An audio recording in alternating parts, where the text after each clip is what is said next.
भारत माता की जय, वंदे मातरम। जय झारखंड, जय जोहार, प्रणाम। सभी धर्मों का सम्मान।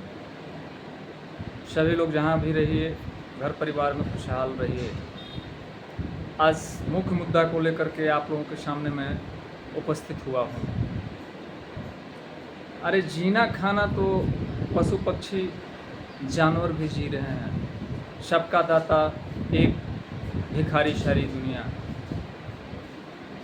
तो कहने का मतलब है ब्रह्म एक, रूप अनेक। आप लोग थोड़ा इस पर गहन विचार कीजिएगा। आज स्थिति बहुत भयावह हो चुकी है। इस पर जो है राज्य गवर्नमेंट का ध्यान नहीं है और केंद्र सरकार का भी ध्यान नहीं है। हम कहते हैं हमको आप भीख मत दीजिए, भिक्षा मत दीजिए। पब्लिक को क्या चाहिए, जनता को क्या चाहिए? जनता परिश्रम कर रही है। किसान का मसीहा सभी लोग बन रहे हैं। आज जंगली जानवर नीलगाय के द्वारा तबाही मचा हुआ है। किसान खून पसीना एक करके फसल उगाता है, साग सब्जी उगाता है, फल फ्रूट का पेड़ पौधे का उत्पादन कर रहा है किसान। और सभी लोग इस बात को जान रहे हैं और देख रहे हैं और सुन भी रहे हैं। ऐसा नहीं है कि लोगों को मालूम नहीं है, पदाधिकारियों को, कर्मचारियों को, नेतागण को, सभी लोगों को मालूम है कि पलामू में नीलगाय का आगमन हो चुका है। आज विगत 5-7 वर्षों से, और इन लोगों का आबादी जो है बढ़ती जा रही है। तो लोग कर्ज लेकर के, महाजन से पैसा उधार लेकर के खेती में डालते हैं और खून पसीना एक करके फसल को जब फूल पत्ती पर आता है, फल पर आता है, तो उस समय नीलगाय आकर के और तहस नहस कर दे रहे हैं। उसका किसी प्रकार का मुआवजा मिलना नहीं है, न उसका न जांच है न पड़ताल है। इसलिए मैं राज्य सरकार और केंद्र सरकार से अनुरोध करता हूं कि ईर्ष्या घृणा का राजनीति आपस में छोड़ करके आप लोग देश को चलाने का काम कीजिए। राज्य से देश होता है और देश से भारत महान बनता है। तो जंगली जानवरों को जंगल में रहने के लिए, जंगल का देख रेख करने वाले पोस्ट का वहाँ पर बहाली हो, जो वहाँ पर देख रेख जंगल का हो। और जंगल का घेराव जरूरी है। मुख्य रूप से मैं माननीय मुख्यमंत्री महोदय और माननीय श्री प्रधानमंत्री महोदय से मैं सादर अनुरोध करता हूँ कि किसानों का दुख दर्द समझा जाए। परिश्रम करके जीते हैं किसान, उस परिश्रम का कोई अगर ख्याल न करे, उस पर विचार न करे, तो हमारा मानना है कि किसान बहुत दुखित रहेंगे। 5,000 दे करके और लाखों रुपए का फसल उनका नुकसान कर दिया जाए तो उस 5,000 का कोई कीमत नहीं होता है। वह अनुदान की कोई ज़रूरत नहीं है। उस अनुदान का, उस सहायता का ज़रूरत क्या है कि 10,000 देकर और 2 लाख का चीज़ मेरा संपत्ति नुकसान कर दिया जाए किसानों का। इसलिए मैं सभी सरकार के साथ, मैं फॉरेस्ट डिपार्टमेंट के पदाधिकारी और कर्मचारी से सादर अनुरोध करना चाहता हूँ कि पलामू की जितने भी पहाड़ हैं, खासकर विश्रामपुर क्षेत्र से लेकर पांडु क्षेत्र से लेकर के, ये सभी पहाड़ की घेराबंदी हो और पहाड़ में जो है पेड़ पौधे, फल का ज़्यादातर पेड़ पौधे लगाए जाएं और वहाँ पर एक डैम का निर्माण किया जाए ताकि जानवर पानी पी सकें।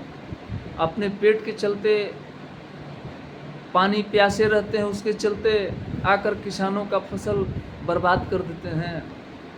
कारण है वह जानवर हैं, वह इस बात को नहीं समझते कि केवल पेट भरना है, नुकसान नहीं करना है। इसलिए जानवरों को कसने के लिए बुद्धिजीवी मनुष्य होता है, इसीलिए मनुष्य को सर्वश्रेष्ठ प्राणी कहा जाता है। मनुष्य एक सामाजिक प्राणी है, मनुष्य एक बुद्धिमान प्राणी है, मनुष्य फिर भी नाशवान प्राणी है।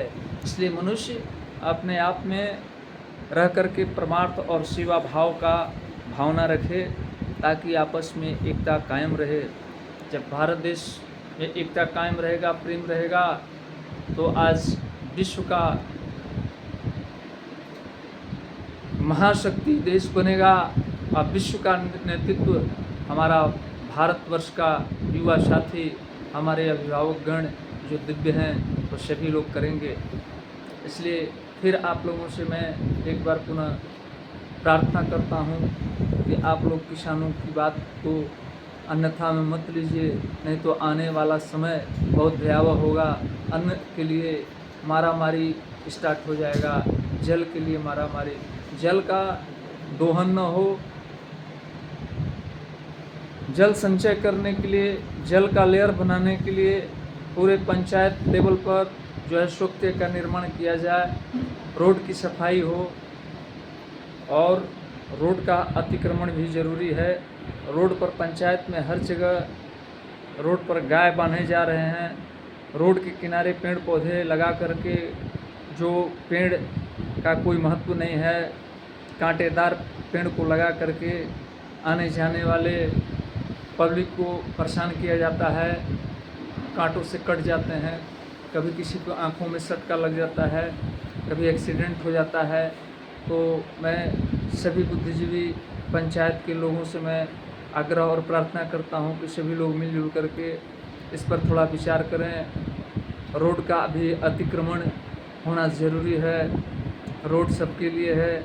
आने वाला भविष्य में तभी सुधार हो सकता है कि जब हम लोग अभिभावकगण और हम लोग सीनियर जितने भी गार्जियन युवा साथी हैं, हम लोग अच्छा प्रेरणा सोच के बनेंगे और सार्थक रूप से तर्कसंगत आचरण को बिखेरने का कोशिश करेंगे, तो आने वाला पीढ़ी हम लोगों का इज्जत करेगा, तो आने वाला पीढ़ी भी हम लोगों का इज्जत करने वाला नहीं है। इसलिए जो देखेगा, जो सोचेगा, जो समझेगा, वही कार्य आने वाला पीढ़ी भी करेगा। मैं आप लोगों को ज़्यादा क्या बताऊं, आप लोग समझदार हैं, आप लोग समझ के ना समझना, यही बुद्धिमानी अगर सभी लोग बना लेंगे, सही बात को पटल पर नहीं रखेंगे, सही आवाज़ बन करके अगर समाज में सेवा भाव की भावना नहीं रखेंगे, तो समझना यह है कि फिर सुभाष चंद्र बोस की जयंती आप झूठा मनाते हैं, चंद्रशेखर आज़ाद की जयंती आप झूठा मनाते हैं, स्वर्गीय वाजपेयी जी, ऐसे ऐसे महान जितने भी हमारे देश के राष्ट्रपति स्वर्गीय अब्दुल कलाम जी, या ऐसे ऐसे महान जितने भी वीर पुरुष महापुरुष हुए, उन लोगों की जयंती केवल मना देने से जो है आदर्श और मर्यादा का पालन नहीं होता। इसलिए आप लोग इस बिंदु पर ज़्यादा से ज़्यादा गहन करके सभी लोग मिलजुल कर समाज को एक नया समाज बनाने के लिए, नया समाज का निर्माण, नया भारत का निर्माण करने के लिए हम लोग आगे आए। इसी के साथ मैं सभी लोगों को अपने तरफ से हार्दिक अभिनंदन करते हुए आप लोगों को ढेर सारी बधाइयाँ, खुशियाँ, जहाँ भी रहिए खुशहाल रहिए, जहाँ भी रहिए खुशहाल रहिए, चाहे आप नैनीताल इलाहाबाद रहिए, राजू बन गया जेंटलमैन आप लोगों को हमेशा रूबरू कराता है। एक लाइक और सब्सक्राइब तो जरूर बनता है। बाय।